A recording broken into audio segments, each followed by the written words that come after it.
विद्या की देवी सरस्वती, माता पिता गुरु, नवग्रह की चरण वंदना एवं YouTube चैनल के सभी दर्शकों को रमा झा का सादर नमस्कार। आपने ईमेल के जरिए कमेंट बॉक्स में जाकर के इस कार्यक्रम की सराहना की, इसके लिए आपको बहुत बहुत धन्यवाद। आप इस कार्यक्रम को देखते रहें, शास्त्रीय जानकारी प्राप्त करते रहें। इसके लिए लाइक करें, शेयर करें तथा सब्सक्राइब करें। आपको अबाध रूप से ये जानकारी प्राप्त होती रहेगी। आप लोगों ने ये जानना चाहा कि लग्न क्या होता है और राशि क्या होती है और भाव क्या होते हैं। आपने इसको ईमेल से भी पूछा, कमेंट बॉक्स में भी पूछा तथा व्हाट्सएप पर भी पूछा। तो मैं आज आपको लग्न क्या होता है, भाव क्या होता है, किससे किसका निर्धारण होता है तथा राशि क्या होती है, इसके बारे में बता रही हूँ। लग्न पृथ्वी के घूमने से जो ईस्टर्न होराइजन में जो राशि होती है वो लग्न होता है और चंद्रमा जिस राशि पर है वो राशि होती है। अब सबसे पहले निर्धारण करते हैं पहले भाव का। पहला भाव आपने पत्री जरूर देखी होगी अपनी।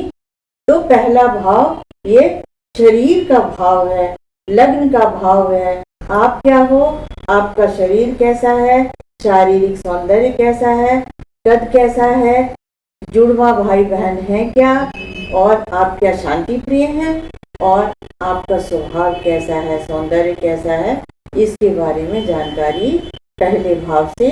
इसको शरीर का पहला भाव अर्थात लग्न का भाव कहते हैं। इसके बाद में आता है दूसरा भाव।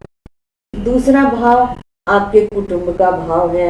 आपका परिवार कैसा है, आपको परिवार से धन कितना मिलेगा, परिवार आपका धन धान्य से भरा हुआ है, आपको खाने पीने का सुख है, आपकी भोजन प्रियता कैसी है, क्या आपने कोई ऐसा कर्म तो नहीं किया कि राजा से आपका धन हरण हो जाए। तो ये इससे हम दूसरे भाव के बारे में जानते हैं और बहुत सारी बातों का ज्ञान होता है। तीसरा भाव ये भाई बहन का भाव होता है।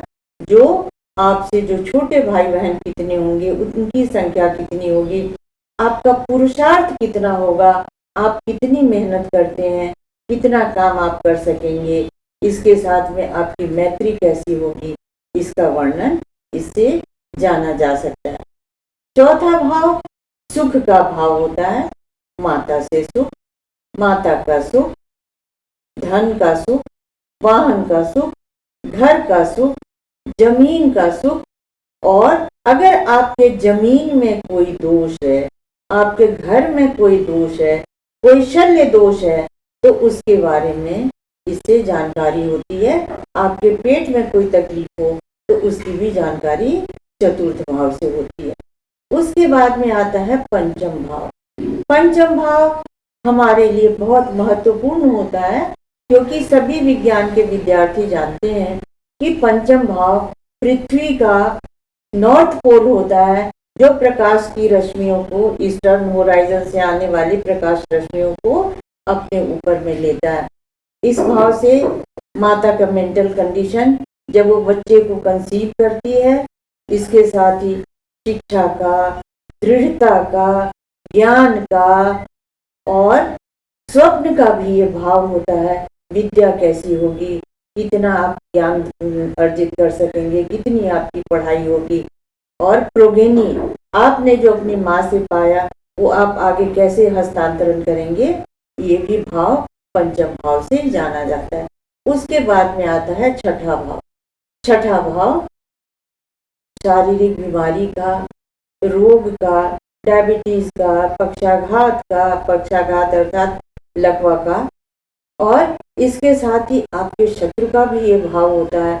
आपके मातहत जो ऑफिस में काम करने वाले हैं या घर में जो काम करने वाले हैं, वो आपको कहीं कोई परेशानी तो नहीं दे रहे हैं। तो ये सभी भाव छठे भाव का होता है। इससे कर्ज के बारे में भी जाना जाता है। उसके बाद में आता है सातवां भाव, लग्न का बिल्कुल ही विपरीत। ये आप हैं और ये स्पाउस का, दाम्पत्य का कारक होता है। पति पत्नी का कारक होता है और इससे कैसा आपका मधुर संबंध पत्नी के साथ में या पति के साथ में, स्पाउस के साथ में कैसा रहेगा, और जो चारित्रिक शुद्धता होती है इसका ज्ञान होता है। क्या विवाहेतर भी संबंध हैं, आपके रिलेशनशिप ज़्यादा हैं, कोई लेडी विडो हो जाती है या विडोवर हो जाते हैं, उसके बारे में इससे जाना जाता है। साथ ही विदेश यात्रा का भी ये कारक होता है, विदेश वास का भी ये कारक होता है। फिर अष्टम भाव, अष्टम भाव मृत्यु का भाव, एक्सीडेंट का भाव, जो गुप्त रोग होते हैं जिनकी जानकारी नहीं हो पाती है उनका भाव, यात्रा का भाव, आप कितना घूम सकेंगे इसका भाव होता है। फिर हम आ जाते हैं नवम भाव पे, जिसको भाग्य का भाव कहा जाता है, और ये दक्षिणी पोल है, दक्षिणी ध्रुव है पृथ्वी का, ये नॉर्थ पोल, और ये दक्षिणी भाग साउथ पोल हो जाता है। इससे पिता का स्वास्थ्य, पिता से आपका कैसा संबंध है, आप धार्मिक हैं कि नहीं, संन्यास का योग है कि नहीं आप में, और पिता से आपका संबंध कैसा रहेगा, इसके बारे में जानकारी होती है। फिर आ जाता है दशम भाव। शास्त्र में कहा गया है कि जब आप किसी की पत्री देखें, हॉरोस्कोप देखें, तो सबसे पहले लग्न को देखें और उसके बाद दशम भाव को देखें। दशम भाव वो भाव होता है जिस समय बच्चे का जन्म होता है, जातक का जन्म होता है, तो जो आसमान का जो सबसे ऊपरी हिस्सा होता है वो दशम भाव होता है। ये आपके पिता का भाव होता है, पिता से सुख का भी भाव होता है, आपकी कर्मठता का, आपके रोजगार का, आप क्या करेंगे, कौन सा बिजनेस आपको करना चाहिए या जॉब करेंगे, राजकाज से संबंधित, राजा से संबंधित जो भी काम आप करते हैं वो इससे ज्ञात होता है। फिर आते हैं 11वें भाव पे, ये लाभ का भाव है।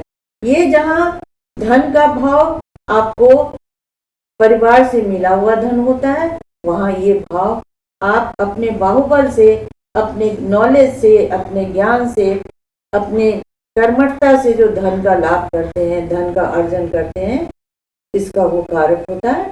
इस घर से पता चलता है कि आदमी कितना लाभ कर सकेगा। इसके साथ ही जो बड़े भाई का कारक होता है वो भी यही भाव है।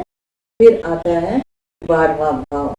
12वां भाव इसको व्यय भाव भी कहते हैं, खर्चे का भाव है, जेल, मुकदमा, ये सभी बात इसी से पता चलती है। मान का खर्च, यश का खर्च, जो भी आप प्राप्त नहीं कर सके, ये सब उसका भाव होता है। लेकिन ये शैया का सुख भी इसी से जानकारी हो पाती है। तो ये 12 भाव हैं और इसके बाद भी हम आगे बात करते रहेंगे। मेरा नमस्कार।